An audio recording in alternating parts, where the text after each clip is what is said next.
What's up? Back with another Fair Shake review. This time we're gonna be checking out Ellie Goulding and her Brightest Blue album. Now, there's another wonderful, more popular, uh, let's see, music reviewer slash analyst by the name of Honest, who did a review himself of this project, and I feel it echoes it quite a bit. So go check that out. Bye. No, I'm joking. But yeah, I feel very similarly.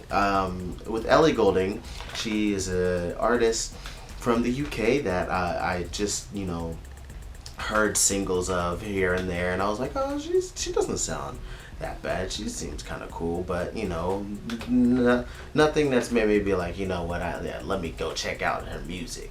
But this time I was like, you know what? I see she's got a new project out. Let me go ahead and finally give her a chance. And then like also hearing a couple of songs on our playlist made me realize that this is kind of cool.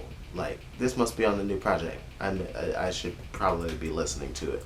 So actually, the latter half, this like second half project,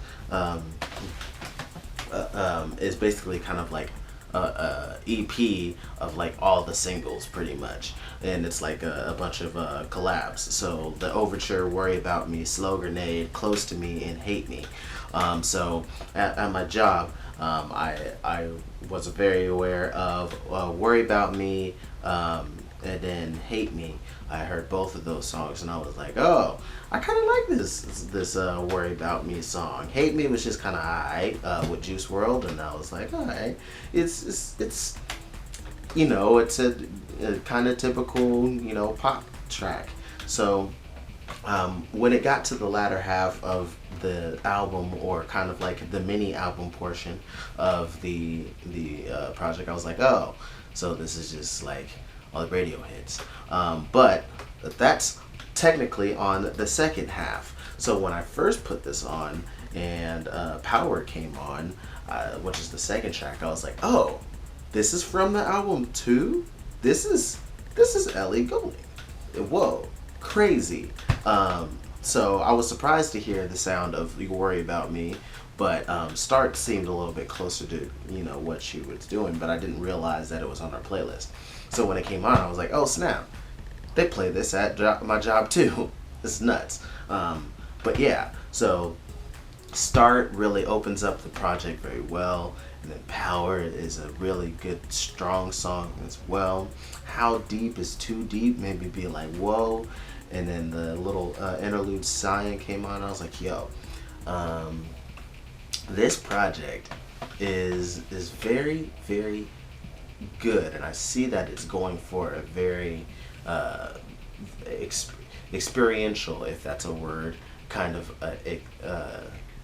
route. It's a very conceptual, and you can see that it's trying to take you on her journey, dealing with heartbreak and growing it to love herself, and not necessarily having to rely on others. And I was like, yo, I am loving this so far.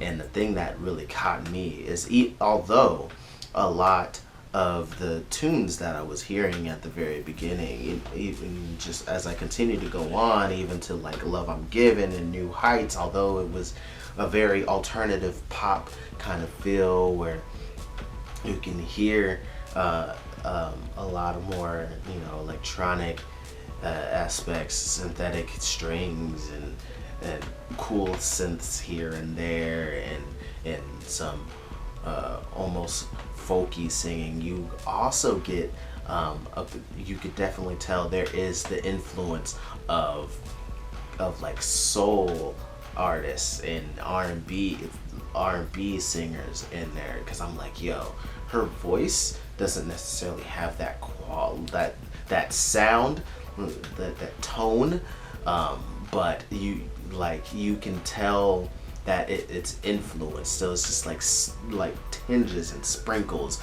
of that kind of emotion put into the delivery of of everything she's singing about. So all of the songs from the like I can't it's really hard for me to break it down track by track, but all of the songs just go through all these different little forms of like alternative pop, whether it be a little bit more upbeat or a little bit more mid-tempo and emotion driven. It's really cool. And then like Wine Drunk is kind of like more of like an Imogen Heap kind of thing, or Frou Frou. Is it Frou Frou, the group that Imogen Heap was in? But anyway, I love it. And I was like, yeah, I really, really, really, really enjoy what I feel is the true Brightest Blue album, and ending with Brightest Blue is also just an aha moment, like this is it. You've reached what you need to be. You've truly grown into the person. You understand what you need in life, and now all you can see are the good things to come from growing through your hardships. And I'm like, yeah, this project is really, really great.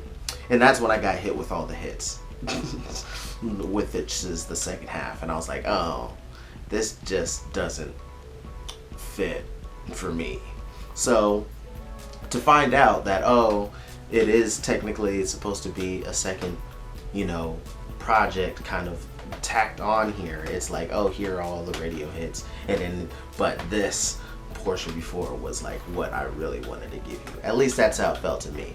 The good thing is, like, she may have very well wanted to do, this music in general, the second half, because it is different than what she typically does, and so experimenting and collaborating is always really, really fun, and she did a very, very good job in doing those things. It just didn't appeal to me as much. The only one in here that I genuinely enjoyed and would go return to is "Worry About Me," because I thought that was really cool, like the beat, the drive, the beat in it, and the performance of Black Bear and her just meshed very well together. So I thought that was really, really cool. And I'm going to double check something, because I feel like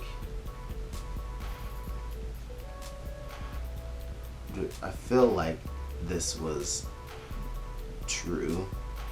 Which one was it? Was it this song? It is. All right.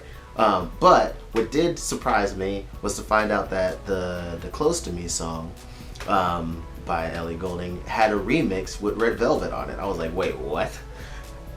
How did I not hear about this? That's crazy. So I even checked out the Red Velvet remix, which is basically still the same song. It's just instead of, I think it was who was it on the original? I'm looking it up. Person on the original was Sway Lee. So instead of Sway Lee being on the second verse, it was Red Velvet singing their own verse along the same topic, and it was okay.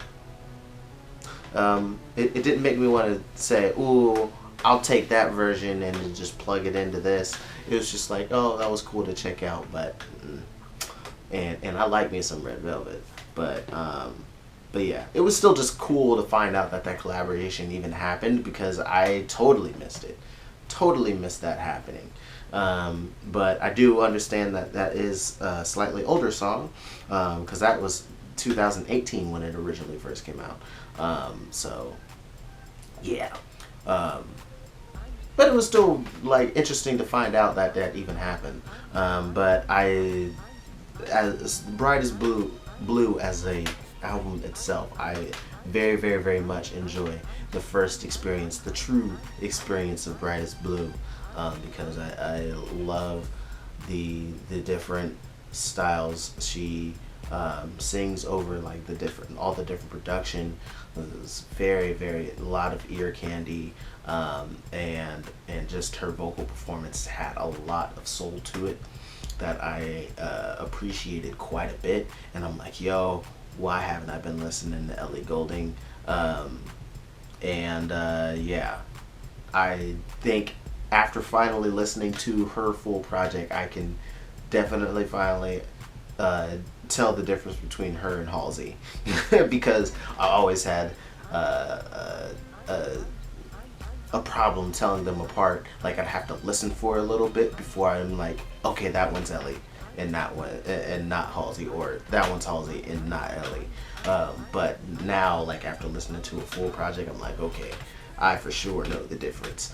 But yeah, I dug it, and that's my thoughts. Tell me what your guys is down below. And if you have any recommendations, it's something else I should check out. But until next time, much love, peace, threes.